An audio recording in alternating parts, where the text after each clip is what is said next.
For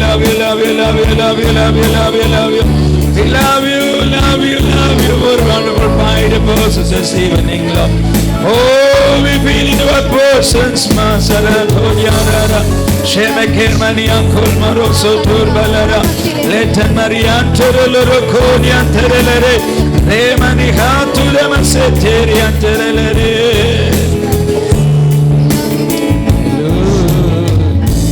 அன்றே சொல்றார் 2024 வருடம் 23 வருடம் வரைக்கும் நீங்கள் காணாத அசாதாரணமான அற்புதங்களை, விடுதலைகளை, வாக்குத்தத்தங்களை சுதந்திரிக்கிற வருஷம் ஆண்டவர் சொல்றார்.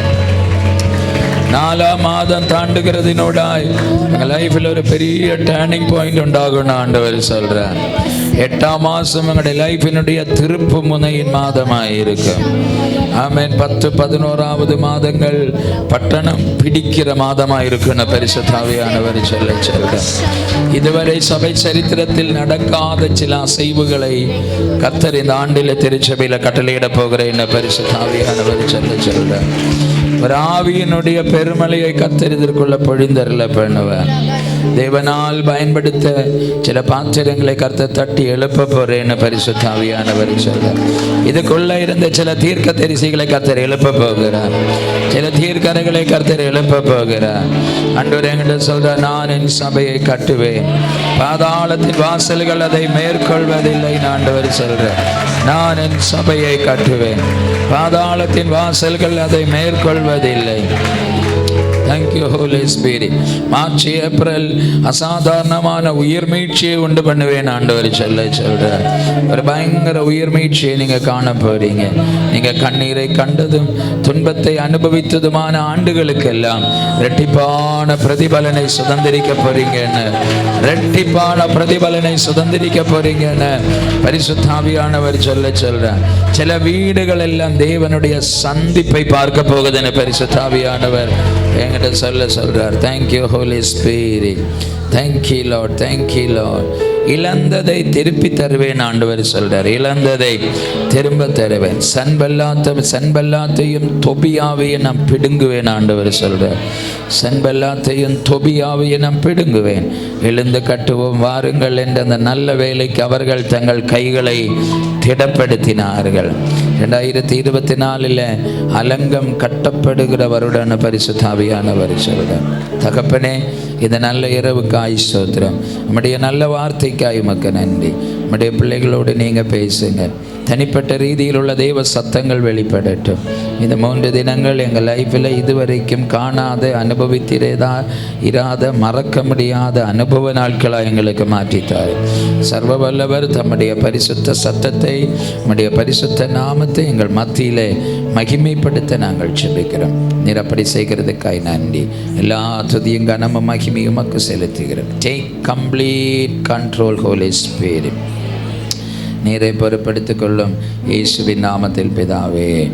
கைகளை உயர்த்தி சத்தமாய் நல்ல ஆமேன்னு சொல்லுங்க பார்க்கலாம். ஆண்டவரும் இரட்சகருமான இயேசு கிறிஸ்துவின் நல்ல நாமத்தில் இந்த நல்ல இரவில் நான் உங்களை வாழ்த்துகிறேன். திரும்பவும் இந்த ஆண்டு ஆரம்ப நாட்கள் உங்கள் தேவனுடைய வார்த்தையுமாய் உங்கள் மத்தியில் வர கிருபை பாராட்டின ஆண்டவரை துதிக்கிறேன். அருமையான பாஸ்டருக்காய், சகோதரிக்காய், பிள்ளைக்காய் ஆண்டவரை துதிக்கிற அருமையான தாயாருக்காய் ஆண்டவரை துதிக்கிறேன். கர்த்தர் திருச்சபையில் உள்ள எல்லா ஊழியர்களுக்காய் ஆண்டவரை துதிக்கிறேன். கர்த்தர் உங்கள் எல்லாரையும் ஆசீர்வதிப்பாராக. நல்லாமேன்னு சொல்லுங்கள் பார்க்கலாம். ஹல்லேலூயா. கர்த்தர் உங்களை இந்த ஆண்டு ஆசீர்வதித்து உயர்த்துவார். ஆமேன்னு சொல்லுங்கள். ஆமேன்.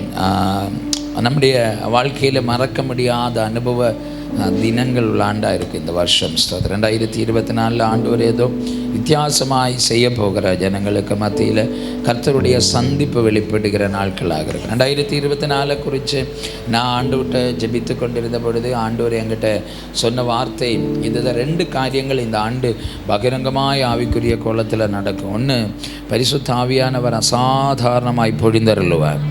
பரிசுத்த ஆவியானுடைய பயங்கர என்கவுண்டர் நடக்கிற வருஷமாக இருக்கும். தனிப்பட்ட ரீதியிலே ஆவியானவர் சிலரை சந்திக்கிற ஆண்டாக இருக்கும். திருச்சபையில் அசாதாரணமாய் ஆவியின் பெருமலை பெய்கிறத ஆண்டாக இருக்கும். இந்த ஆண்டு நான் அதை கடந்த ஆண்டினுடைய இறுதியிலிருந்தே நான் அதை பார்க்குறேன். அசாதாரணமாய் பரிசுத்த ஆவியானவர் திருச்சபைகளில் பொழிந்தருளப்படுகிறது.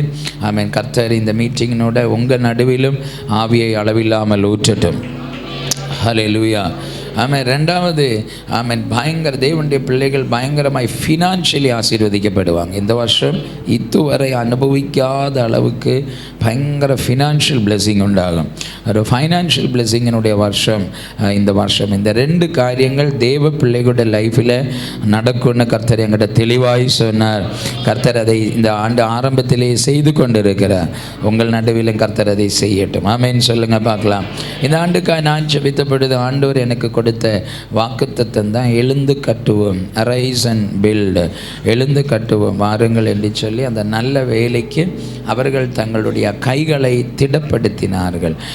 அதுக்கு எதிராய் சன்பல்லாத்தும் தொபியாவை எழும்பின. எல்லா ஆவியானுடைய கிரியைக்கு எதிராகவும் சன்பல்லாத்தும் தொபியாவும் எல்லா இடத்துலையும் இருப்பாங்க. சொல்லுங்க. தரிசனத்துக்கு விரோதமாய், தெய்வீக திட்டத்துக்கு விரோதமாய், தீர்க்க தரிசன நிறைவேறுதலுக்கு விரோதமாய், ஆவியின் உயிர் மீட்சிக்கு விரோதமாய், கிருபை வரங்களின் வெளிப்படுத்தல்களுக்கு விரோதமாய் சன்பல்லாத்தும் தொபியாவினுடைய கூட்டமும் எல்லா இடத்திலையும் இருக்கும். ஆனால் நெகமியா சொல்கிறான், கர்த்தருடைய தாசர்கள் நாங்கள் எழுந்து கட்டுவோம். உங்களுக்கு ஒரு பங்கு இருக்காது, உங்களுக்கு ஒரு பாத்திரமோ உங்களுக்கு எருசலேமில் கிடைக்காது. ஆனால் எங்களை அழைத்தவர் உண்மையுள்ளவர். சொல்லுங்க பார்க்கலாம். நெகமியாவினுடைய தரிசனத்தோடு கை கொடுக்கிறதுக்கு கொஞ்சம் பேர் தயாரானாங்க. அவங்கள கொண்டு அலங்கத்தை கட்டினான். சொல்லுங்க. இந்த ஆண்டவர் சொல்றார், தரிசனத்தோடு கை கொடுக்கிற சிலரை நான் எழுப்புவேன். ஹல்லேலூயா. அவர்களை கொண்டு அலங்கம் கட்டப்படும் ஆண்டவர் சொல்றார். புரிஞ்ச கையை தட்டி ஆண்டவருக்கு ஆமென் சொல்லுங்க. ஆண்டவர் என்கிட்ட சொன்னார், ரைஸ் அண்ட் பில்ட், எழும்பி கட்டுவோம், எழுந்து கட்ட வேண்டும். அப்படிதான் ஆண்டவர் இந்த ஆண்டு எனக்கு வாக்கு கொடுத்தார். அதில் இந்த ஆண்டவர் என்கிட்ட சொன்னார், சபைகளை தட்டி எழுப்ப வேண்டும், சபைகளை கட்ட வேண்டும். இந்த ஆண்டவர் தெளிவாய் என்கிட்ட சொன்ன வார்த்தை. அதை தான் நான் இந்த நாட்கள் எல்லாம் போகிற இடங்கள் எல்லாம் பகிர்ந்து கொண்டிருக்கிறேன். இந்த 2024 இயர் ஆஃப் ஹோலி ஸ்பிரிட், இது பரிசுத்த ஆவியானுடைய வருடம். பரிசுத்த ஆவியானவர் ஃப்ரீயாய் மூவ் பண்ண யாரெல்லாம் அர்ப்பணிக்கிறாங்களோ அவங்க எல்லாம் ஆவியானவரை டேஸ்ட் பண்ணியிருப்பாங்க. பரிசுத்த ஆவியானவர் ஃப்ரீயாய் மூவ் பண்ண எந்த திருச்சபைகள் எல்லாம் அனுமதிக்கிறதோ அந்த திருச்சபைகள் எல்லாம் அசாதாரணமாய் வளரும். பரிசுத்த ஆவியானவர் ஃப்ரீயாய் மூவ் பண்ண எந்த ஊழியக்காரன் பரிசுத்த ஆவியானவரோடு ஒரு இன்டிமெசியாய் நிற்கிறானோ அவர்களை கர்த்தர் அசாதாரணமாய் பயன்படுத்துவார். இந்த வருஷம் அப்படி ஒரு வருஷம் நம்முடைய லைஃப்பிலும் கர்த்தர் அதை செய்யட்டும். நல்ல ஆமேன் சொல்லுங்க பார்க்கலாம். வாசித்த வேத பகுதிக்கு நேராக திரும்ப வரலாம். திருப்புங்க நெகமியாவுடைய புஸ்தகம், அதனுடைய 2வது அதிகாரம் 18வது வசனம். சத்தத்தை உயர்த்தி எல்லாரும் சேர்ந்து வாசிங்க பார்க்கலாம். பைபிள் இருக்கிற எல்லாரும் பைபிளை திறந்து அந்த வசனத்தை எல்லாரும் சேர்ந்து வாசிங்க. என் தேவனுடைய கரம் என் மேல் நன்மையாக இருக்கிறதை ராஜா என்னோட சொன்ன வார்த்தைகளையும் அவர்களுக்கு அறிவித்தேன். அப்பொழுது அவர்கள் எழுந்து கட்டுவோம் வாருங்கள் என்று சொல்லி அந்த நல்ல வேலைக்கு தங்கள் கைகளை திடப்படுத்தினார்கள். எழுந்து கட்டுவோம் வாருங்கள் என்று சொல்லி அவர்கள் அந்த நல்ல வேலைக்கு தங்கள் கைகளை திடப்படுத்தினார்கள். தரிசனத்துக்கு எதிராய் நிற்கிறவங்க எதிராய் பேசும்போது தரிசனத்தோடு ஒன்றா நிற்க அர்ப்பணிக்கிறவர்கள் நல்ல வேலைக்கு தங்கள் கைகளை திடப்படுத்துகிறார்கள். இந்த ராத்திரி நான் சொல்கிறேன், சபையை கட்டுறதுக்கு உங்களுடைய கைகளை நீங்கள் திடப்படுத்துங்க. சோத்திரம். தரிசனத்தோட ஒன்றா நிற்கிறதுக்கு உங்களோட கைகளை திடப்படுத்துங்க.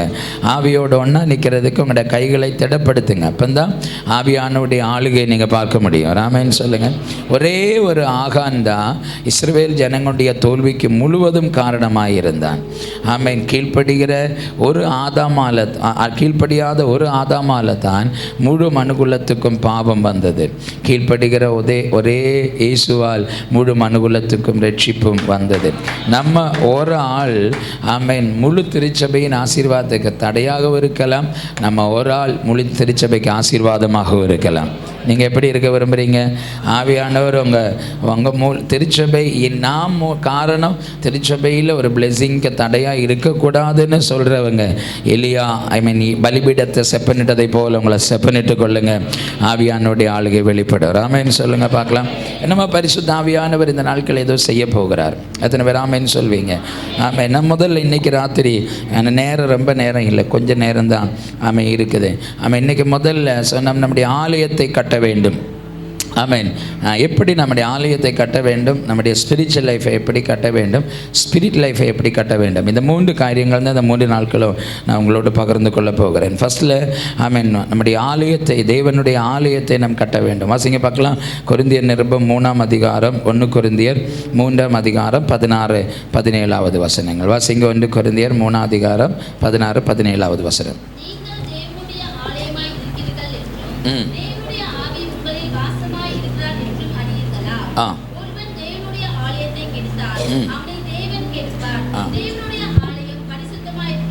எல்லாரும் அந்த வசனத்தை சேர்ந்து வாசிங்க பார்க்கலாம்.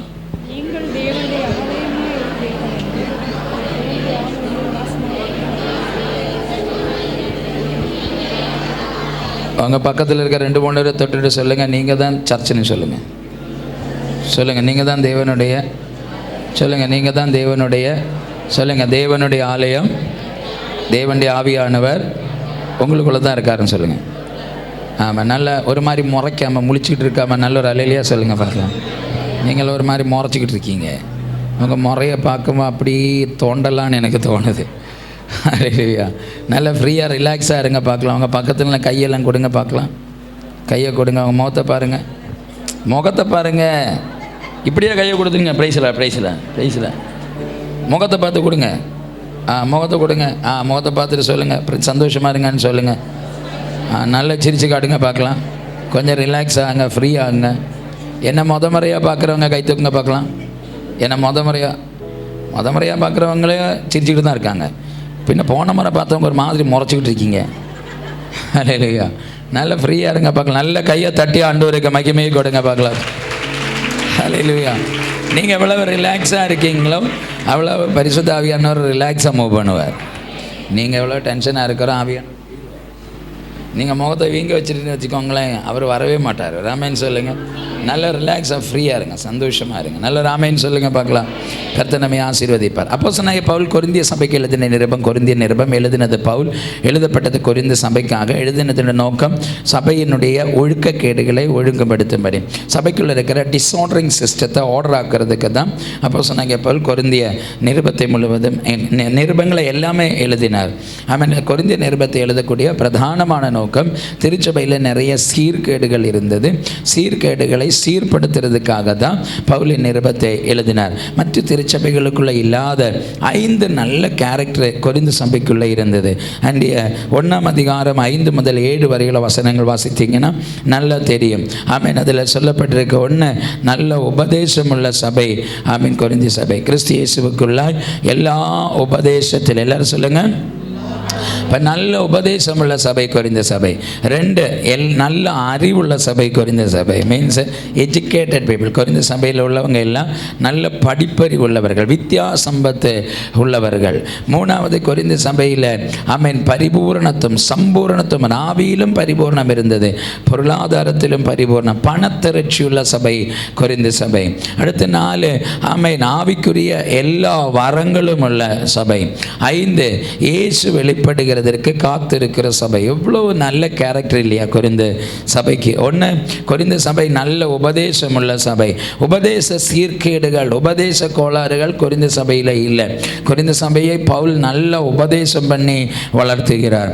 2 கொரிந்து சபை நல்ல எஜுகேட்டட் பீப்புள்ஸ், அறிவுள்ள சபை, நல்ல எஜுகேட்டட் பீப்புள்ஸ் உள்ள சர்ச் கொரிந்து சபை. கொரிந்து சபையில் ஏபிசிடி என்னென்னு தெரியாதவங்க இல்லை. கொரிந்து சபையில் உள்ளவங்கள நல்ல படிப்பறிவு அறிவுள்ளவங்க. நான் நினைக்கிறேன் ஆமென், மிரக்கல் தானே, மிரக்கல் அசம்பிளிஸ் ஆஃப் காடும் வந்து உபதேசம் உள்ள சர்ச்சுன்னு தான் நினைக்கிறேன். ஹல்லேலூயா. உபதேசம் இல்லைன்னா இந்த 2 நாளில் நாங்கள் உபதேசத்தை கொண்டு வந்துடுவோம். ஹல்லேலூயா. உபதேசம் உள்ள சபை, 2 நல்ல அறிவுள்ள சபை. இங்கே நல்ல எஜுகேட்டட் பீப்புள் தான் இருக்கீங்கன்னு நினைக்கிறேன். ஏபிசிடி தெரியாதவங்க இருந்தீங்கன்னா பொறுத்துக்கோங்க. ஹல்லேலூயா. உள்ளவங்களை பார்த்து நான் சொல்கிறேன், நல்ல எஜுகேட்டட் பீப்புள் தான் இதுக்குள்ளே இருக்கிறீங்க. அப்போ நல்ல அறிவுள்ள சபை. அடுத்து மற்றெல்லாவற்றிலும் சம்பூர்ணம், பொருளாதார திரட்சி உள்ள சபை. வேலை இல்லாத யாராவது இந்த கை தூக்குங்க பார்க்கலாம். எல்லாருக்கும் வேலை இருக்குது, ஒழுங்காக தசம்பாகம் போடணும். ஹல்லேலூயா. ஆமென். வேலை இல்லாதவங்க யாருமே இல்லை. அப்போ பொருளாதார திரட்சி உள்ள சபை. ஆமென். நல்ல பணத்திரட்சி உள்ள சபை. அடுத்து 4, எல்லா வரங்களும், நீங்கள் யாதொரு வரத்திலும் குறைவில்லாதவர்கள். அப்படின்னா எல்லா வரங்களும் உள்ள சபை. ஆமென் சொல்லுங்க பார்க்கலாம். ஆவிக்குரிய எல்லா வரங்களும் உள்ள சர்ச்சு கொரிந்து சபை. நான் எப்பவுமே சொல்வேன், சர்ச் எப்பவும் ஒரு சூப்பர் மார்க்கெட்டாக இருக்கணும். ஹல்லேலூயா. சர்ச் எப்பவுமே பெட்டிக்கடையாக இருக்கக்கூடாது. நீங்கள் பெட்டிக்கடை பார்த்துருக்கீங்களா? உங்கள் ஊரில் பெட்டிக்கடை இருக்குது பார்த்தீங்களா? சென்னையில் பெட்டிக்கடைக்கு பஞ்சமே கிடையாது. இங்கேருந்து நீங்கள் அடையார் வர நடந்தீங்கன்னா 100 பெட்டிக்கடை பார்ப்பீங்க இல்லையா? ஒரு கடையில் இட்லி மாத்திரம் கிடைக்கும், ஒரு கடையில் தோசை மாத்திரம் கிடைக்கும், ஒரு கடையில் ஆம்லேட் மாத்திரம் கிடைக்கும்.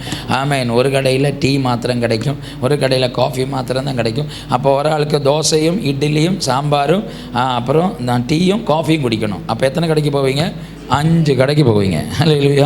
ஆமென். காலையில் 5 மணிக்கு இறங்கினா ஆமென், மத்தியானம் 12 மணி வரை இத்தனை கடையில் இறங்கிட்டு திரும்ப வரலாம். ஆமென். அப்படி இருக்கும்போது தான் ஆமென், இங்கே இந்த இடத்துல நல்ல ஒரு சூப்பர் மார்க்கெட்டை திறந்துட்டாங்க.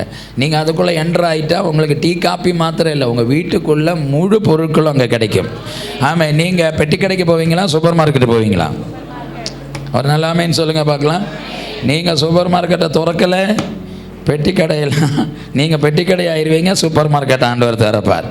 அப்போ எத்தனை பேர் சொல்கிறீங்க 2024 எங்கள் சர்ச் ஒரு சூப்பர் மார்க்கெட்டாக மாறட்டும்னு சொல்கிறவங்க நல்ல கையை தட்டி ஆவியில் நிரம்பி ஆண்டவரை பார்த்து சொல்லுங்கள், இந்த சபை ஒரு சூப்பர் மார்க்கெட்டாய் மாறட்டும். நான் சொல்கிறேன், சபை ஒரு ஸ்பிரிச்சுவல் சூப்பர் மார்க்கெட்டாய் மாறணும். ஹல்லேலூயா. எல்லாம் இங்கே இருக்குது. எத்தனை பேர் ஆமென் சொல்வீங்க? உங்களுக்கு தேவையானது ஃபுல்லாக இருக்கிற இடம் தான் சூப்பர் மார்க்கெட்டை. புரிஞ்சால் நல்ல கையை தட்டி ஆண்டவருக்கு ஆமென் சொல்லுங்க பார்க்கலாம். நல்ல கை இருந்த கையை தட்டி ஆண்டவரை துதிங்க. ரபல ஷேகன்யாண்டர ஜெபிங்க. ஆண்டவரேங்கிற சபை ஒரு பிரசங்கம் கேட்க நிற்கக்கூடாது. ஜெபம் பண்ணுங்க. எங்கள் சபை ஒரு சூப்பர் மார்க்கெட்டாய் மாறட்டும், ஒரு சூப்பர் மார்க்கெட்டாய் மாறட்டும், சூப்பர் மார்க்கெட்டாய் மாறட்டும். ஜெபம் பண்ணுங்க. ஆவியின் எல்லா வரங்களும் எங்களுக்குள்ள பொழிந்தருளப்படட்டும். என்னுடைய திருச்சபை வரங்கள் உள்ள சபையாய் மாறட்டும், ஆவியில் அனல் உள்ள திருச்சபையாய் மாறட்டும். ஹார்பல ஷேகல் மரியாண்டரல ரபன பிரபதிகள் கராத அர்த்தனல ரபல பிரௌடபரகஸ் மட்டர்பிலிரிபி லேட்டரல ரப ஷேகினியண்டரல ரபதனி அர்த்தனல ரபதி ஹஸ்பன பிரபல் வர்த்தனா சட்டேரி பிரியண்டரல அர்த்தன மதிகர் கமன வைட பிரபல வர்த்தனாதர யாதர் கமன வைடல பிரபஸ்மட்டனாதர. கமான் ஜெபிங்க. நான் ஒரு மெசேஜ் கம்ப்ளீட் பண்ண வரவில்லை. பரிசுத்த ஆவியானுடைய சித்தத்தை சொல்றதுக்கு நான் வந்திருக்கேன், ஆவியானுடைய திட்டத்தை செய்யறதுக்கு வந்திருக்கிறேன். கமான் சர்ச், நல்ல கையை தட்டி ஆவியில நிரம்பி ஓடி அந்த கைகளை உயர்த்தி நல்ல ஆமேன் சொல்லுங்க பார்க்கலாம். நான் ஆவியில தீர்க்க தரிசனமாய் சொல்றேன், சர்ச் ஒரு சூப்பர் மார்க்கெட்டாய் மாறும். It's a spiritual super market ஆகும் இது. இந்த சபையில தீர்க்க தரிசிகள் எழும்புவாங்கன்னு நான் சொல்றேன். இந்த சபையில வியாதியை சுகமாக்குறவங்க எழும்புவாங்க. இந்த சபையில அற்புதங்களை செய்யறவங்க எழும்புவாங்க. இந்த சபையில பிசாசுகளை துரத்துறவங்க எழும்புவாங்க. ஊழியக்காரையில் விசுவாசிகள் எழும்ப போறாங்கன்னு நான் சொல்றேன். சபையினுடைய சரித்திரத்தை திருப்புகிற சர்வ வல்லவர் 2024ஆம் ஆண்டு திருச்சபையில வரங்களை வெளிப்படுத்த போகிறார்னு பரிசுத்த ஆவியானவர் என்கிட்ட சொல்றார். அதை விரும்புறவங்க கையை தட்டி ஆண்டவரை இந்த ராத்திரி துதிச்சதை ரிசீவ் பண்ண தயாராகுங்க.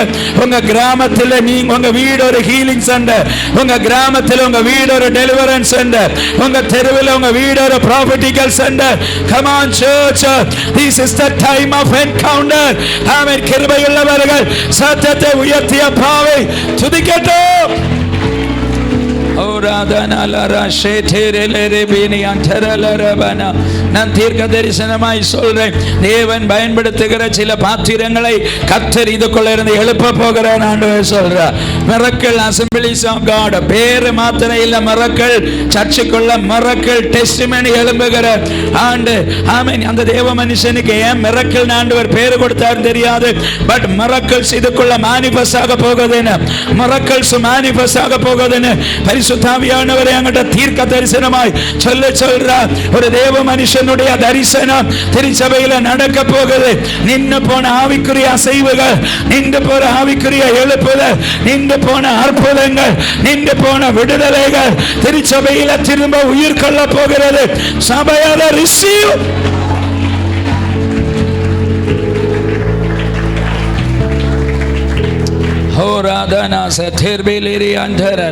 ஆண்டவர்கிட்ட சொல்லுங்க, ஆண்டவரே 2024 இறுதியில் அல்ல, இந்த ஞாயிற்றுக்கிழமை மீட்டிங் முடிக்கிறதுக்குள்ள என் மேல ஒரு ப்ராஃபட்டிக்கல் போர்வை விழணும் ஆண்டவரே. என் மேல ஒரு ஹீலிங்கினுடைய போர்வை விழணும். என் மேல ஒரு டெலிவரன்ஸ் போர்வை விழணும். இந்த 21 நாள் காத்திருப்புக்கு பலனை நாங்க காணணும். நீரனை பயன்படுத்தணும்னு சொல்றவங்க ஆண்டவரை துதிங்க. இந்த ராத்திரி முதலே பரிசுத்த ஆவியானவருடைய என்கவுண்டர் உங்க லைஃப்ல நடக்கட்டும். ஹalleluya. கையை உயர்த்தி நல்ல ஆமென் சொல்லுங்க பார்க்கலாம். ஆமென். ஆமென். சபை ஆமென் ஒரு ஸ்பிரிச்சுவல் சூப்பர் மார்க்கெட்டாக இருக்கணும். எல்லா ஆவிக்குரிய வரங்களும், எல்லா ஆவிக்குரிய கிருபை வரங்களும் மேனிஃபெஸ்ட் ஆகுது. ஒரு இன்னைக்கு உள்ள பெரும்பாலான சர்ச், அதிலும் தமிழ்நாட்டில் உள்ள சபை ஆமென் பண்ற பெரிய தப்பு, வார்த்தைக்கு முக்கியத்துவம் கொடுக்கறாங்க, ஆனா வரங்களுக்கு முக்கியத்துவம் கொடுக்கறது இல்லை. ஆமென். இனி பிரசிடென்ட் இருந்தாலும் செக்ரட்டரியா இருந்தாலும் சொல்றேன், நாட் அ ரைட் மேன் நான் சொல்றேன். ஆமென். வார்த்தை மாத்திரம் ஒரு மனுஷனுக்கு பலனை கொண்டு வராது, வரங்களும் மனுஷனுக்கு வேணும். வார்த்தையும் வேணும், வரங்களும் வேணும். வார்த்தை மாத்திரம் உள்ளது ஒரு சிறகுள்ள பறவை, வரங்கள் மாத்திரம் உள்ளது ஒரு சிறகுள்ள பறவை. ஒரு சிறகுள்ள பறவை அடிச்ச இடத்துல தான் கிடந்து சிறகடிச்சிட்டு இருக்குமே தவிர அடுத்த ஒரு நிலைமைக்கு எழும்பி வராது. ஆனா வார்த்தையும் வரங்களும் இருந்தா ஆமென், அது அந்த பறவை சிறகடித்து உயர்ந்துகிட்டே இருக்கும்.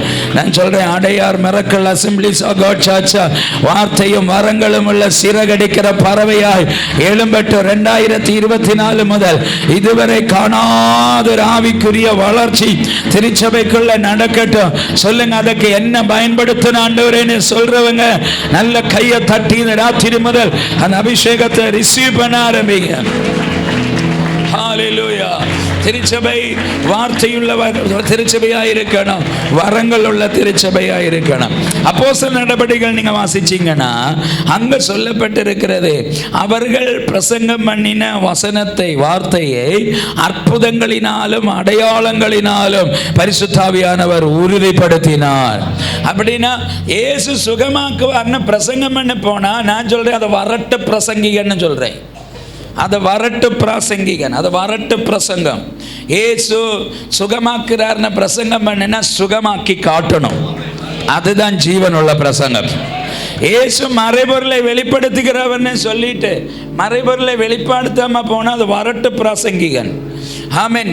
சொன்ன வசனத்தை அற்புதங்களினால் தெளிவுபடுத்துகிறது, வெளிப்படுத்தி காட்டுகிறது தான் ஆமென் ரியல் பிரீச்சர்னு நான் சொல்றேன். அப்படிதான் பைபிள் சொல்லுது.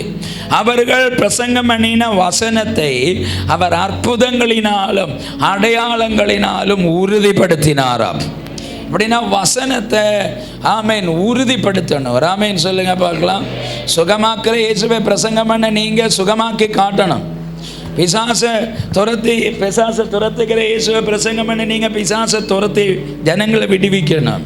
வியாதியை சுகமாக்குகிற இயேசுவை பிரசங்கம் பண்ற நீங்க வியாதிசர்களை சுகமாக்கணும். ஆமென். அந்த வரம் மேனிஃபெஸ்ட் ஆகும்போதுதான் வார்த்தை ஜீவனாய் வருகிறது. ஆமென். உங்களுக்கு வயிறு நிறைய பிரியாணி வேணும் இல்லையா? வயிறு பசிக்கு பிரியாணி வேணும், வயிற்று வலிக்கு பிரியாணி தந்த மாறுமா? நல்லா வச்சுருங்க. நான் கேட்குறது சரியா பாச? சரியா அங்கள்? ஆமாம். உங்களுக்கு வயிறு பசிக்கும் உங்களுக்கு பிரியாணி வேணும், அது உங்களுக்கு ஆரோக்கியத்தை தரும்.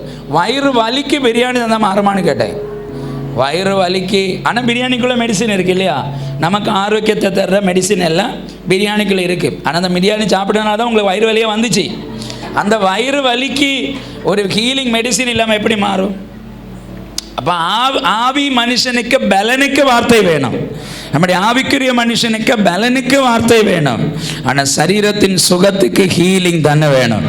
அப்படின்னா வார்த்தையும் வேணும், வரங்கள் வேணும். புரிஞ்சா? கையை தட்டி ஆண்டவருக்கு ஆமேன்னு சொல்லுங்க பார்க்கலாம். நான் டிக்ளேர் பண்றேன், மிரக்கிள்னு பேரை வச்சுட்டீங்களா? சர்ச் மிரக்கிளை காட்டணும் இந்த வருஷம். சர்ச் மிரக்கிளை காட்டணும். கமான் கமான் கமான், ஜெபம் எடுங்க ஜெபம் எடுங்க. இந்த 21 நாள் முடிவடைதுக்குள்ள எங்க சர்ச்சில் அது வெளிப்படணும்னு நீங்க ஜெபம் எடுங்க. ஆமேன். ஒரு பெரிய தீர்க்கதரிசி வந்துட்டு இல்லை, ஒரு பெரிய ஊழியக்காரர் வந்துட்டு இல்லை. உங்க மூலம் அற்புதங்கள் நடக்கட்டும். உங்க மூலம் ஆமேன். சென்னையில் அங்கங்க இருந்து வியாதிஸ்தர்களை இங்க கொண்டு வரட்டும். பிசாசின் கட்டில் அகப்பட்டவர்களை கொண்டு வரட்டும். இங்க உள்ள ஜனங்கள் செபித்தவங்க கட்டுகளை அவிழ்த்து விடுங்க. செபித்தவங்க வியாதிஸ்தர்களை சுகமாக்குங்க. அந்த தேவ மனுஷனுடைய தரிசனம் திருச்சபையில நிறைவேறதை கண்டு அவர் சந்தோஷப்படட்டும். பரத்தில் இருந்து நல்ல கையை தட்டி எங்களை வரங்கள் உள்ள ஊழியக்காரனாய் அபிஷேகம் உள்ளவனாய் எங்களை பயன்படுத்துங்க ஆண்டவரேன்னு சொல்லுங்க. ஓராதனா சியாதனா. ஆமென். கர்த்தர் அதை செய்வார். ஆமென் சொல்லுங்க பார்க்கலாம். சபையில எல்லா வரங்களும் மேனிஃபெஸ்ட் ஆகணும். அப்போஸ்தலர்கள் காலம்தான் இந்த காலம். ஒரு ஆமென் சொல்லுங்க. அப்போஸ்தலருக்கு வேண்டி மாத்திரம் இல்லை, அப்போஸ்தல நடவடிக்கைகள். அப்போஸ்தல நடவடிக்கைகளுக்கு மேலே பரிசுத்தாவியானுடைய நடவடிக்கைன்னு ஒன்றும் கூட இருக்கு. ஆமென். அப்போஸ்தல நடவடிக்கைகள் ஃபுல்லாக பரிசுத்தாவியானவரை வெளிப்படுத்துகிற நடவடி. பரிசுத்தாவியானவர் அப்போஸ்தலர் காலத்தில் மாத்திரம் இல்லை, இன்னைக்கும் பரிசுத்தாவியானவர் இருக்கிறார். வயிறு நிறைய பிரியாணியை கொடுத்து மத்திய பிரதேசத்தை வளர வச்சு வைத்துக்கொள்ள கேன்சர் வருமா? நீ ஆமென் பிரியாணியை சாப்பிடு, உனக்கு கேன்சர் சுகமாயிருன்னா சுகமாகாது. கேன்சருக்கு கண்டிப்பா ஹீலிங் மெடிசின் தன்ன வேணும். கேன்சருக்கு கண்டிப்பா ஆமென் கீமோ தன்ன வேணும். அப்பந்தான் கேன்சர் சௌக்கியமாகும். அதை போல ஆத்மாவுக்கு வசனத்தை கொடுத்து தட்டி எழுப்பும்போ ஆமென் சரீரத்துக்கு தேவையான சுகத்தை வரங்கள் தான் கொண்டு வர முடியும். திருச்சபைக்கு வார்த்தையும் வரங்களும் வேணும், ரெண்டும் வேணும். அது ரெண்டும் உள்ள திருச்சபையின் தேவனுடைய பிள்ளைகள் செழிப்புள்ளவங்க ஆவாங்க. நான் சொல்றேன், மிரக்கிள் அசம்பிளிஸ் ஆஃப் காடின் தேவனுடைய பிள்ளைகளுக்கு உங்களுக்கு தேவையானது எல்லாம் விளம்பி தருகிற ஒரு தகப்பனும் தாயுமாய் இந்த ஊழியக்காரிகள் மாறுவார்களாக. ஹல்லேலூயா. ஆமென். நான் சொல்றேன், கர்த்தர் உங்களை பயங்கரமாய் பயன்படுத்துவார். கர்த்தர் உங்களை பயன்படுத்துவார். தேவை ஜனங்களுக்கு தேவையுள்ளது ஃபுல்லா திருச்சபையில் கிடைக்கும், வீட்டில் கிடைக்கும்னே. வீட்டில் இல்லாமல் வரும்போது தான் பிள்ளைங்க தெருவில் இறங்குவாங்க. வீட்டில் இருந்தால் பிள்ளைங்க தெருவுக்கு போகவே மாட்டாங்க. ஆமாம். இன்னைக்கு ராத்திரி உங்கள் வீடு ஒரு ஸ்பிரிச்சுவல் சூப்பர் மார்க்கெட்டாய் மாறட்டும்.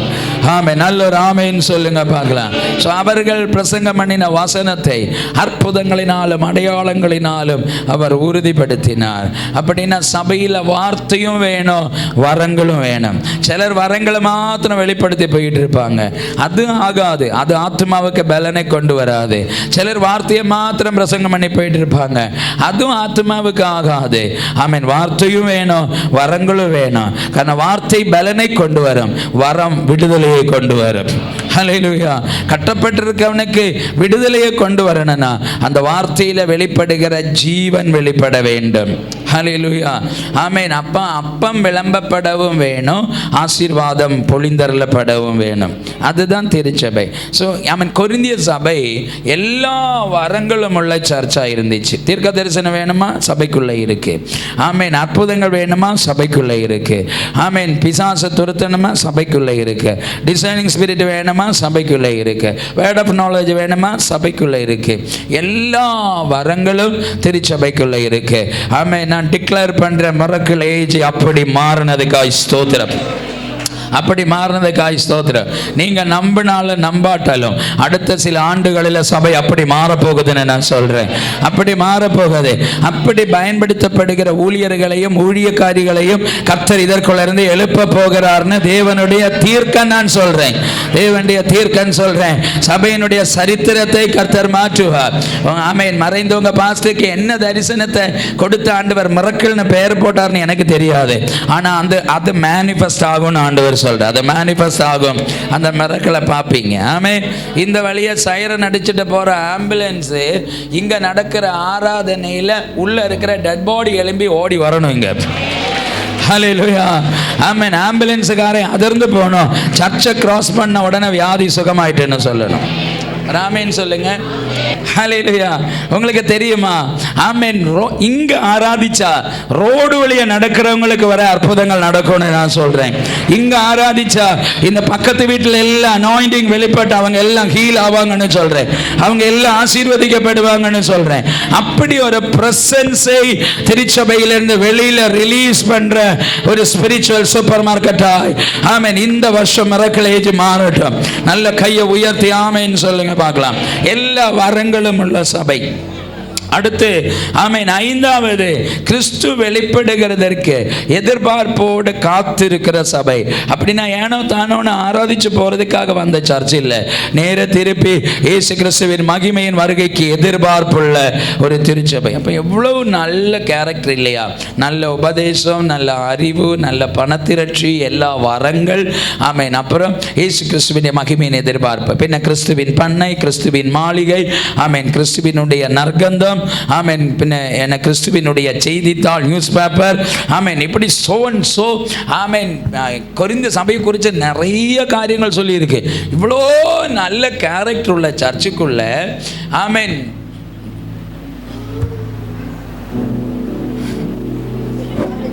உங்களுக்கு வழங்கிட்டு இவ்வளோ நல்ல உபதேசமும் இவ்வளோ நல்ல ஆமென் கிருபவரங்கள் உள்ள சர்ச்சுக்குள்ள 4 குரூப்பு. ஒரு குரூப்பு ஸ்தாபன தலைவரை சேர்ந்தவர், இன்னொரு குரூப்பு அப்போஸ்தலனை ஆவிக்குரிய தகப்பனை சேர்ந்தவர், இன்னொரு குரூப்பு தண்ணி ஊத்துற பாஸ்டரை சேர்ந்தவர், இன்னொரு குரூப்பு நாங்கள் யாரையும் சேர்ந்தவங்க இல்லை, நாங்கள் இவங்களை பார்த்து வரல, நாங்கள் அவரை பார்த்து வந்திருக்கோம், அதனால் நாங்கள் இயேசுவுக்குரியவர்கள். இப்படி இந்த சர்ச்சுக்குள்ளே தான் 4 குரூப்பு இருந்துச்சு. இதில் உண்மையான குரூப்பு நீங்கள் எதுன்னு சொல்கிறீங்க? தலையெல்லாம் கிளை போடாதீங்க, நான் பிடிச்சிருவேன். I am a prophet. தலையை நிமித்து பிடிங்க.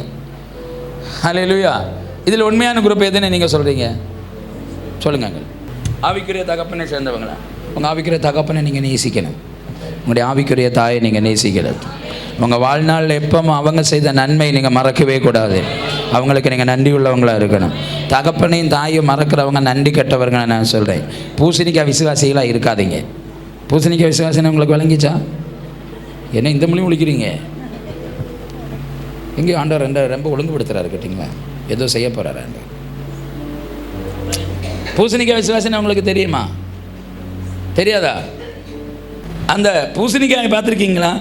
இங்கே குழி எடுத்து வளம் போட்டு தண்ணி ஊற்றி வேலி கட்டி பத்திரமா பிஞ்சு வராது காயும் வராதான்னு பார்த்துக்கிட்டே இருக்கும்போது இது இந்த கொடி விட்டுட்டு 1வது வேலையும் தாண்டி 2வது வேலையும் தாண்டி 3வது வேலையும் தாண்டி 4வது பிலிப்பு வீட்டுக்கு முன்னாடி போய் இவ்வளோ பெரிய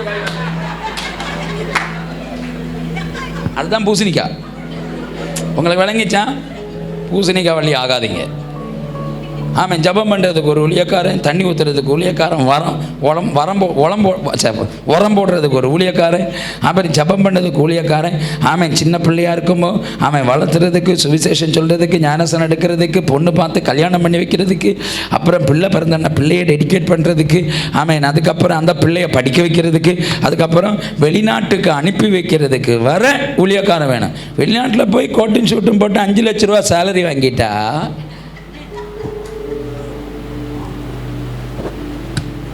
பின்ன அதெல்லாம் பெருசாக தெரியும். இது ஒன்றும் பெருசாக தெரியாது. எங்கேருந்து வரும்னு கேட்டேன். உங்களுக்கு தண்ணி ஊற்றி உங்களுக்காக செபித்து இரவு பகல் போராடுகிற உங்களுடைய ஆவிக்குரிய தகப்பனை தாய் உங்கள் லைஃப்பில் ஒரு நாள் நீங்கள் மறந்துடவே கூடாது. ஹல்லேலூயா. அவங்க ஒன்றும் இல்லாமல் நாளில் உங்களை வளர்த்தி இருக்காங்க, உங்களுக்கு உபதேசம் பண்ணியிருக்காங்க, உங்களுக்காய் முழங்கால நின்று இருக்காங்க, உங்களுக்காய் போராடி இருக்காங்க, உங்களுக்காய் ஜெபம் பண்ணி இருக்காங்க. அவங்கள ஒரு நாளும் அனாதைகள் ஆக்கக்கூடாது. ராமேன்னு சொல்லுங்க. அவங்கள ஒரு நாளும் கண்ணீர் வடிக்க விடக்கூடாது. அவங்களுக்கு நீங்கள் ஹெல்ப் பண்ணி தான் ஆகணும். அவங்களுக்கு நீங்கள் கீழ்ப்படிஞ்சு இருக்கணும். ராமேன்னு சொல்லுங்க. அதுக்குன்னு அவங்களே தான் எனக்கு உலகமே இருக்கக்கூடாது. உங்கள் உலகம் இயேசுதா. ராமேன்னு சொல்லுங்க பார்க்கலாம். எத்தனை பேருக்கு நான் சொல்கிறது விளங்கிச்சு?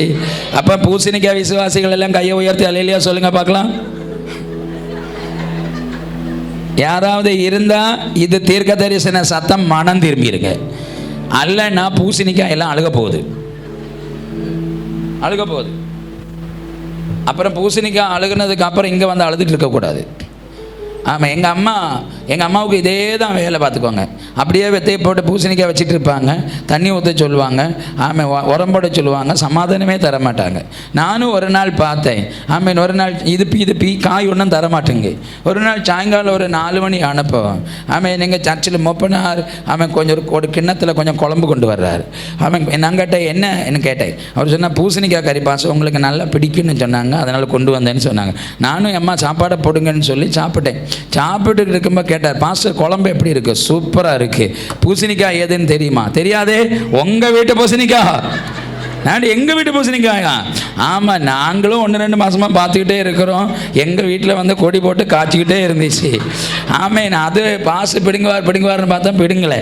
இன்றைக்கி ஆராதனை முடிச்சு போன உடனே மனைவி சொன்னேன், ஏதாலும் பாஸ்டருக்கு வேண்டாம், நம்ம வீட்டு முன்னாடி தான் கிடக்குது, வெட்டி குழம்பு வச்சுட்டு வெட்டின கடமைக்கு பாவம் வராமல் இருக்க கொஞ்சம் குழம்பு பாஸ்டருக்கு கொடுத்துருவோம். நான் என்ன செஞ்சேன்னு தெரியுமா? அப்படியே சாப்பாடு விட்டு எழும்பிட்டு போய் மூடோட பிடிங்கிட்டேன். அதை நீ எனக்கு தராத காய் நீ யாருக்கும் கொடுக்க வேண்டாம்னு சொல்லி பிடிங்கிட்டேன். என்னால் பூசணிக்காய் விசுவாசிகளாக இருக்காதீங்க. உங்களுக்கு தர்ற நன்மையில் எல்லாம் உங்கள் குடும்பத்தை ஆசீர்வதிக்கிறவங்களாக இருங்க. ஒரு நல்ல ஆமேன்னு சொல்லுங்க பார்க்கலாம். நமக்கு நம்முடைய வீடு தான் பெருசு. நமக்கு நம்முடைய ஆவிக்குரிய தகப்பனும் தாயும் தான்.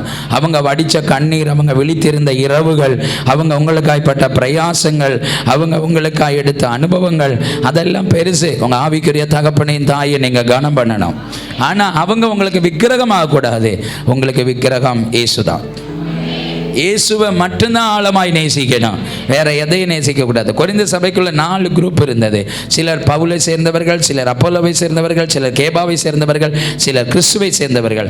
இதை கேட்ட உடனே பவுல் கொதிக்கிறார் பாருங்களேன். கொதிச்சுட்டு கேட்கிறார், யாருடா உங்களுக்காக இறந்தா? உங்களுக்காக யார் ரத்தம் சிந்தினா?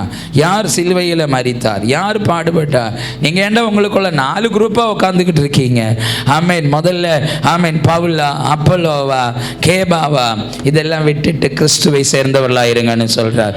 நானும் இந்த ராத்திரி சொல்றேன், நமக்குள்ள ஒரு குரூப்பை இருக்கக்கூடாது. நாம் இயேசுவை சேர்ந்தவர்களா இருக்கணும். கையை தட்டி ஆண்டவருக்கு ஆமேன்னு சொல்லுங்க பார்க்கலாம். ஊழியர்கள் வருவாங்க போவாங்க, ஆவிக்குரிய தகப்பன்கள் எழும்புவாங்க, மறைந்து போவாங்க, தீர்க்கதரிசிகள் வருவாங்க போவாங்க. நமக்கு ஃபேன் வேற யாரும் இல்லை, நமக்கு ஃபேன் இயேசு மட்டும்தான். என்னை அழைத்தது அவர் அழைத்து இருக்கிறார். நான் அவருடைய வீட்டில் இருக்கிறேன். ஒரு ஊழியக்காரன் மரும ஊழியக்காரன் கூட வர்றது, ஒரு ஊழியக்காரன் போன உடனே அந்த ஊழியக்காரன் கூட அப்படி போகிறது. அது அல்ல திருச்சபை. இன்னைக்குள்ள பெரும்பாலான சபைகள் செய்த பெரிய தவறு அது. ஒரு ஊழியக்காரன், பல ஊழியர்களும் தங்களுக்குள்ளத்தான் சபையை வளர்த்திட்டு இருக்காங்களே தவிர கிறிஸ்துவுக்கு நேராய் சபையை வளர்த்தல. அதனால பாஸ்டர் இறந்துட்டா சர்ச்சை சுக்கு நூறாய் போயிருது. ஆனா உண்மையா கிறிஸ்துவுக்குள்ள ஒரு சபையை வளர்த்தினா, நான் சொல்றேன், எந்த ஊழியக்காரன் போனாலும் வந்தாலும் சபை போகாதுன்னு நான் சொல்றேன். உங்களை நான் என்கரேஜ் பண்றேன். உங்க ஊழியர்களை நேசிங்க, உங்க ஊழியக்காரிகளை நேசிங்க, ஆவிக்குரிய தகப்பனை தாய்மார்களை நேசிங்க, அவங்களுக்கு செய்ய வேண்டிய கடமைகளை செய்யுங்க. ஆனா அவங்க மேல நீங்க பைத்தியமாக கூடாது. உங்க பைத்தியம் இயேசுவா மட்டும்தான் இருக்கணும். புரிஞ்ச? கையை தட்டி ஆண்டவருக்கு ஆமென் சொல்லுங்க.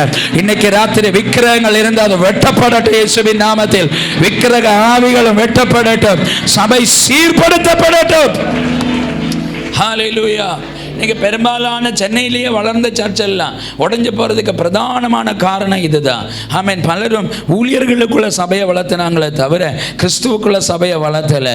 நான் சொல்கிறேன், நீங்கள் கிறிஸ்துவுக்குள்ள தான் வளரணும். இனி 5ஆம் அதிகாரத்துக்கு வரும்போது பவுல் சொல்லுகிறான், ஜாதிகளிலும் சொல்லப்படாத பாவம் உங்களுக்குள் இருக்கிறதை நான் கேள்விப்படுகிறேன். அப்படி உள்ளவனை வச்சு நீங்கள் விளக்காமல் அவனை அப்படியே வச்சுட்டு இருக்கீங்க பார்த்தீங்களா? அது எனக்கு வருத்தமாக இருக்குது. அதனால நீங்களும் நானும் நம்முடைய கர்த்தராகிய இயேசு கிறிஸ்துவின் ஆவியும் ஒன்றாய் கூடி வரும் பொழுது அப்படிப்பட்டவனுடைய ஆவி ரட்சிக்கப்படும்படி அவனை மாம்சத்தின் அழிவுக்கு சாத்தானுக்கு ஒப்பு கொடுக்க வேண்டும் என்று தீர்ப்பு செய்கிறேன்னு சொல்றார். அப்போ பாருங்க, உபதேசம் உள்ள, அறிவுள்ள, வரங்கள் உள்ள, பொருளாதார திரட்சி உள்ள, இயேசுவின் மகிமைக்காய் காத்திருக்கிற நற்கந்தம், கிறிஸ்துவினுடைய பண்ணை, மாளிகை, இப்படியெல்லாம் நல்ல பேருள்ள சபைக்குள்ள தான் இந்த சுபாவம் எல்லாம் இருந்துச்சு. ஹல்லேலூயா. அந்த சீர்கேடுகளை எல்லாம் சீர்படுத்துறதுக்கு தான் பவுல் நிருபங்களை சபைக்கு எழுதுகிறார். ஆமென் சொல்லுங்க.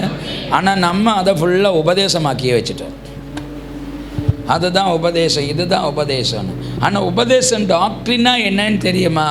சர்வ வல்லவர் நம்முடைய வாழ்க்கையில் கரைபடாமல் சொன்ன தேவ வாக்குத்தத்தத்தின் தீர்க்கதரிசன சத்தத்தின் நிறைவேறுதல்கள் தான் சரியாக சொல்லப்போனால் டாக்டரினா எதுன்னு கேட்டால் நான் சொல்வேன், ஆதியாகமம் முதல் உபாகமம் வர உள்ளது தான் டாக்டரின். நீங்கள் முதல் 5 அதிகாரத்தை வாசிங்க, அதுதான் நியாயப்பிரமாணம், அதுதான் உபதேசம். என்ன ஒரு மாதிரியாக பார்க்குறீங்க? உங்களுக்கு விளங்கிச்சா? இனி அதுக்கு மேலே உங்களுக்கு உபதேசம் அப்படின்னு நீங்கள் நினைச்சேன், டாக்டரின் அப்படின்னு நீங்கள் நினைக்கிறீங்கன்னா, ஆமென். மத்தேயு 5, 6, 7 அதிகாரம் இயேசுவின் வாயிலிருந்து வந்த நியாயப்பிரமாணம், அதை வாசிங்க. இதுதான் டாக்டரின்.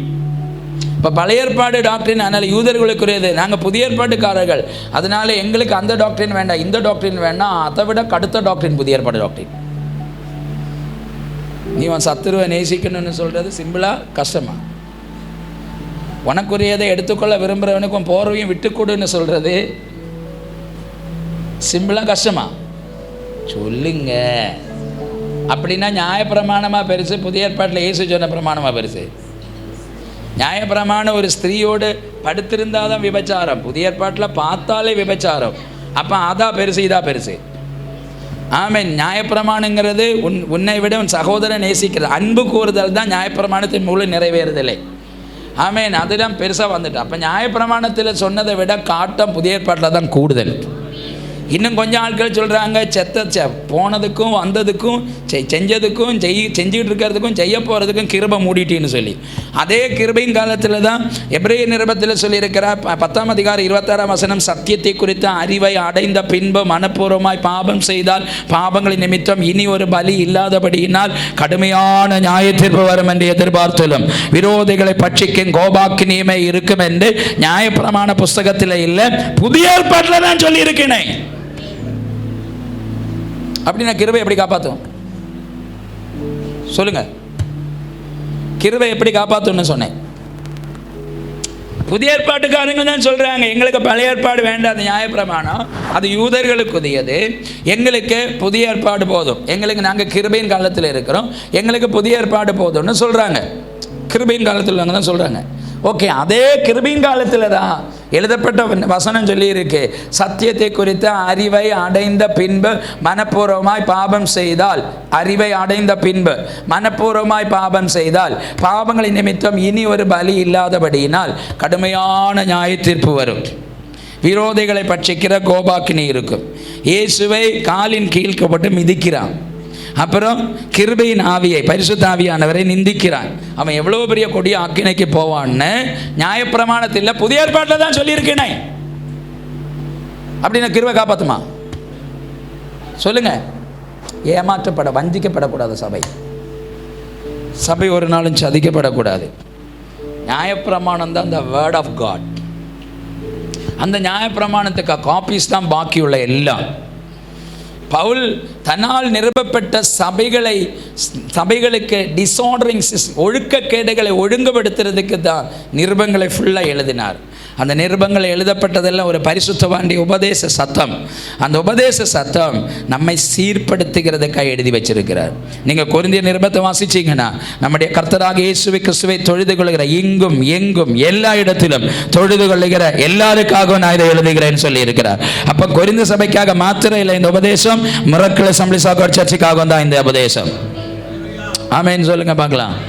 அப்படின்னா ஆண்டவருடைய வார்த்தை ஹோல் பைபிளும் நமக்குள்ளது தான். அதில் ஒன்று யூதனுக்கு ஒன்றும் ஒன்று கிரேக்கனுக்கு ஒன்றும் இல்லை.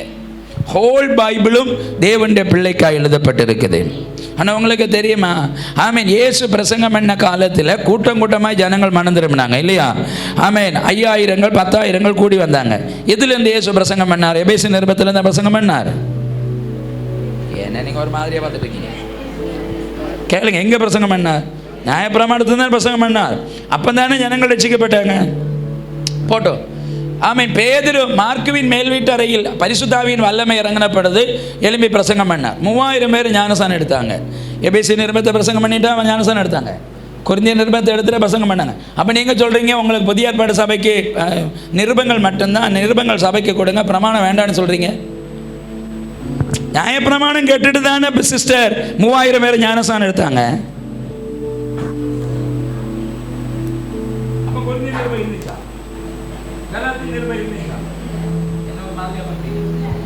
தப்பா சொல்றேனா? எனக்கு தெரியும், எனக்குள்ள இருக்கிற ஆவியானவர் தப்பா சொல்ல மாட்டார், எனக்கு தெரியும். ஹல்லேலூயா. அப்படின்னா விட்டுருங்க. பவுல் நிருபங்களை எழுதின பவுல் எழுதின நிருபங்கள் எல்லாம் பவுல் புதிய ஏற்பாடுல இருந்து பிரசங்கம் பண்ணாரா, பழைய ஏற்பாடுல இருந்து பிரசங்கம் பண்ணாரா?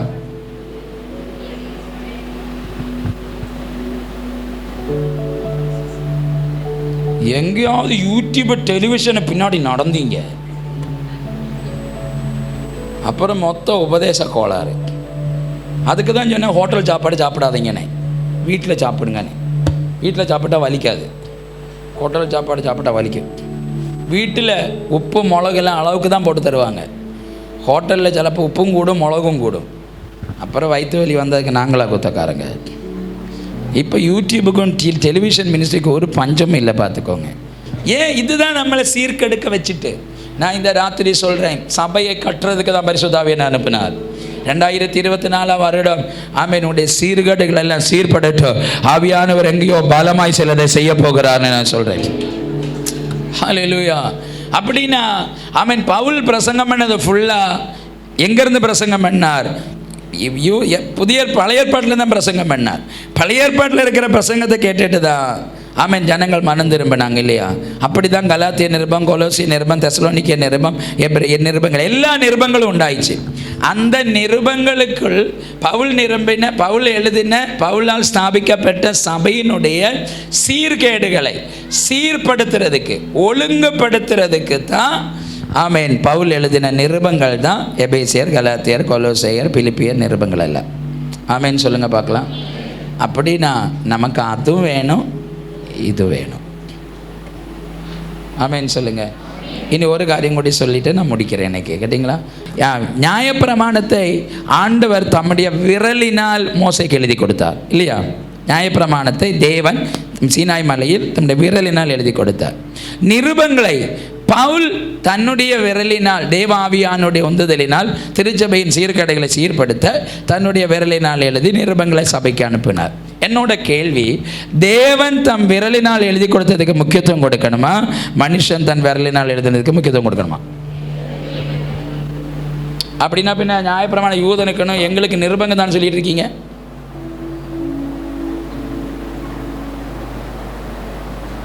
டோட்டலி தோசைக்கலை திருப்பி போத்த மாதிரி ஆகிப்போச்சோ. நான் சொல்றது சரியா தப்பா? தேவன் விரலினால் எழுதினதுக்கு முக்கியத்துவம் கொடுக்கணுமா, இல்லை மனுஷன் கைனால் எழுதினதுக்கு முக்கியத்துவம் கொடுக்கணுமா? தேவன் எழுதினதுக்கு தானே முக்கியத்துவம் கொடுக்கணும். அதுக்கப்புறம் தான் மனுஷன். பவுல் எழுதினாலும் பரிசுத்த ஆவியானுடைய ஏவுதலின்படி தான் எழுதினார். அது பரிசுத்த ஆவியினால் எழுதப்பட்ட வார்த்தையே தான் வேதாகமம், பைபிள் எல்லாம். ஆனால் எழுப்புதலின் காலத்தில், புதிய ஏற்பாட்டில் உண்டான எழுப்புதல் எல்லாம் எங்கேருந்து தான் வந்துச்சு? நியாயப்பிரமாணத்தில் வந்துச்சு. அப்படின்னா நியாயப்பிரமாணம்னா என்னன்னு தெரியுமா? தோரா. நியாயப்பிரமாணங்கிறது வந்து தோரா. நியாயப்பிரமாணங்கிறது வந்து மொழிபெயர்ப்பு மிஸ்டேக்கு. நியாயப்பிரமாணம் இல்லை, இன்ஸ்ட்ரக்ஷன். Torah means instruction. இன்ஸ்ட்ரக்ஷன்னா வழிமுறைகள். எல்லோரும் சொல்லுங்கள். வழிமுறைகள்னா கோயம்பேடுலேருந்து அடையாறு வர்றதுக்கு 20 கிலோமீட்டர் ரூட் வச்சுருக்கோம். ஆமாம், தாம்பரம் போய் சுற்றி வர்றதுக்கு 40-80 கிலோமீட்டர் வச்சுருக்கோம். அப்புறம் கேரளா போய் சுற்றி வர்றதுக்கு 450 கிலோமீட்டர் வச்சுருக்கோம். ஆமாம், நீங்கள் இந்த அந்த ரூட்டை அந்த 40-20 கிலோமீட்டரை நீங்கள் மைண்ட் பண்ணாமல், நான் போன போக்குக்கு தான் போவேன், எப்படினாலும் நான் அடையாறு வந்துடுவேன்னு சொல்லி நேராக நீங்கள் கும்ளிக்கு விட்டின்னு வச்சுக்கோங்களேன், 1/2 மணி நேரத்தில் வர வேண்டிய அடையாறு 6 மணி நேரம் இல்லை, 2 நாள் சுற்றி தான் வரணும். உங்களுக்கு விளங்கிச்சா? இப்போ நியாயப்பிரமாணம் எதுன்னு தெரியுமா? டைரக்டாய் நித்தியத்தை சுதந்திரிக்கிறதுக்கு உங்களுக்கு தருகிற இன்ஸ்ட்ரக்ஷன், உங்கள் நித்திய வாழ்க்கைக்குரிய இன்ஸ்ட்ரக்ஷன். ராமேன்னு சொல்லுங்கள். இன்ஸ்ட்ரக்ஷனை நீங்கள் கீழ்ப்படிஞ்சிங்கன்னா சரியான பாதையில் கர்த்தர் உங்களை கொண்டு சேர்ப்பார். இன்ஸ்ட்ரக்ஷனுக்கு கீழ்ப்படியலைன்னா இந்த கேரளா போய் சுற்றி வாங்கி பார்த்தீங்களா, அதை மாதிரி சுற்றிட்டு இருக்க வேண்டியதான். அப்படின்னா நம்ம எதுக்கு முக்கியத்துவம் கொடுக்கணும்? முழு வேதத்துக்கும் முக்கியத்துவம் கொடுக்கும். நமக்கு இம்பார்ட்டன்ட் பழைய ஏற்பாட்டில் எழுதப்பட்ட தோராவினுடைய காப்பீஸ் தான் புதிய ஏற்பாடு ஃபுல்லாக. அப்போ இதெல்லாம் பவுல் சொன்னது சபையினுடைய சீர்கேடுகளை சீர்படுத்துறதுக்காய், ஒழுக்கக்கேடுகளை ஒழுங்குபடுத்துறதுக்காய் பவுல் இதை எழுதினார். அதை புரிஞ்சு நாம் சபையை சீர்படுத்த தான் கர்த்தர் இதை எழுதி வச்சிருக்கிறார். ஒரு ஆமென் சொல்லுங்க பார்க்கலாம். உங்களுக்கு நான் சொல்கிறது விளங்கிச்சா? அப்போ இவ்வளவு காரியங்கள் இருந்துட்டும் கொரிந்த சபையில் இவ்வளோ ஒழுக்கக்கேடுகள் இருக்குது பார்த்துக்கோங்க. அதையெல்லாம் சபைக்கு சீர்படுத்துகிறார். அப்படி சீர்படுத்திட்டு வரும்போது தான் பவுல் சொல்லுகிறார், நீங்கள் தேவனுடைய ஆலயமாயிருக்கிறீர்கள் என்றும் தேவனுடைய ஆவியானவர் உங்களுக்குள் இருக்கிறார் என்றும் நீங்கள் அறியீர்களா. அப்படின்னா நம்ம தான் தேவனுடைய ஆலயம். இதுக்குள்ளே இல்லை பரிசுத்தாவியானவர் இருக்கிறது. பரிசுத்தாவியானவர் இருக்கிறது இங்கே. ஆமென் சொல்லுங்கள். நல்ல ஒரு அல்லேலூயா சொல்லுங்கள் பார்க்கலாம். எத்தனை பேருக்கு நான் சொல்கிறது விளங்கிச்சு? இவ்வளோ நேரம் நான் சொன்னதை விளங்கிச்சவங்களுக்கு. எலியா முதல்லையே அக்கினியை கொளுத்தலை. உங்களுக்கு விளங்கிச்சா? எலியா முதல்லையே அக்கினியை கொளுத்தலை. எலியா முதல்ல என்ன பண்ணினார்? 12 மணி நேரம் போராடிட்டு அக்கினி இறங்காம வந்தப்போ எலியா என்ன பண்ணார்? முதல்ல இடிந்து கிடக்கிற பலிபீடத்தை செப்பனிட்டார். கோத்திரங்களின்படி 12 கல் எடுத்தார். ஒரு கல், ஆமென், யூதா துதிக்கிறவனை காணவே இல்லை. துதி இல்லாத பலிபீடத்தில் எப்படி அக்கினி இறங்கும்? யோசேப்பு பலன் கொடுக்கிற திராட்சை செடி, பலன் இல்லாத பலிபீடத்தில் எப்படி அக்கினி இறங்கும்? அதனால் பலிபீடத்தில் பார்த்தான் கல்லெல்லாம் சிதறி கிடக்கு. கற்களை எல்லாம் முதல்ல ஆயத்தப்படுத்தினான், பலிபீடத்தை செப்பனிட்டான். அதுக்கப்புறம் பலிப்பொருளை சும்மா எல்லாம் கொண்டு வச்சு ஜபம் பண்ணால் தீ இறங்காது. பலிப்பொருளை என்ன பண்ணான்? கழுத்தை அறுத்து ரத்தத்தை பலிபீடத்தில் தெளித்து அதுக்கப்புறம் அந்த தொலியை உரித்து, அப்போ தொலியை உரிக்கும் போதெல்லாம் சும்மா அப்படி டேஸ்ட்டாக இருக்கும்னு நினச்சிங்களாக்கும். தொலி உரிக்கும்போது எவ்வளோ வலி எடுக்குன்னு தெரியுமா? அந்த தொலியை ஃபுல்லாக உரித்து, தோலை உரித்து, அதுக்கப்புறம் உள்ளே இருக்கிற குடலெல்லாம் வச்சுட்டோன்னா ஆண்டவர் இறங்க மாட்டார். அப்போ என்ன செய்யணும்? வேஸ்ட்டெல்லாம் தூக்கி தூர போடணும். வேஸ்ட்டெல்லாம் தூக்கி தூர போட்டு அதுக்கப்புறம் ஆமென் அந்த எலும்பெல்லாம் வெட்டிட்டு மாம்சத்தை நுறுக்கணும். இப்படி அப்படி தலையும் காலும் எடுத்து வச்சா தீ இறங்காது. ஆமேன். அப்படி கண்ணங்கண்ணமாய் நுறுக்கி பீஸாக நுறுக்கி, ஆமேன், அதுக்கப்புறம் விறகு எடுத்து வச்சு பலிப்பொருளை எடுத்து வச்சு தண்ணியை ஊற்றி இதெல்லாம் செஞ்சு இது இவ்வளவும் செய்யறதுக்கு 1 மணி நேரம் எடுத்திருக்கும். அதுக்கப்புறம் ஷார்ட்டான ஒரு ப்ரேயர், நான் நம்முடைய தாசன் என்றும் நீர் ஜீவனுள்ள தேவன் என்றும் இவர்கள் கண்கள் காண்க தெளிவுபடுத்த அக்கினியினால் பதிலை தாரும் அக்கினி ஊற்றும். அவ்வளோதான் தீ இறங்கிட்டு. அப்போ ஏதோ ஒரு பெரிய தீ இறங்குறதுக்கு முன்னாடி பலிபீடத்தை கர்த்தர் செப்பனிட்டுக்கிட்டு இருக்கிறார். ஆமென் சொல்லுங்க பார்க்கலாம். செப்பனிடப்படுகிற பலிபீடத்தில் அக்கினி இறங்கும். உங்களுக்கு விளங்கிச்சா? அங்கே தான் பரிசுத்தாவியானவர் இறங்கி கிரியை செய்வார். ஏதோ கர்த்தர் செய்ய போகிறார். அதுக்காக கர்த்தர் உங்களை சீர்படுத்துகிறார். நான் உங்களை இந்த ராத்திரி என்கரேஜ் பண்ணுறேன். ஆமென். நம்முடைய பலிபீடம் செப்பனிடப்படட்டும். 2024 சர்வ வல்லவர் நம்மை குறித்து ஏதோ ஒரு திட்டத்தை வச்சிருக்கிறார். ஒரு நார்மல் பிலீவருங்கிறத விட்டு எக்ஸ்ட்ரீம் லெவலுக்குள்ளே போக நான் உங்களை என்கரேஜ் பண்ணுறேன். நீங்கள் தான் தேவனுடைய ஆலயம். சொல்லுங்க, நான் தான் தேவனுடைய ஆலயம். தேவனுடைய ஆவியானவர் எங்கே தான் இருக்கிறார்? எனக்குள்ள தான் இருக்கிறார். அப்போ ஆவியானவர் நமக்குள்ளே இருக்கிறார்னா ஆவியானவருக்கு சகல கிரியைகளும் நமக்குள்ளேருந்து வெளிப்பட்டு வந்திருக்கும். அதை ப்ரூவ் பண்ணிட்டு தான் நான் ஞாயிற்றுக்கிழமை ஆமேன்னு சொல்லுவேன். கண்களை மூடலாமா?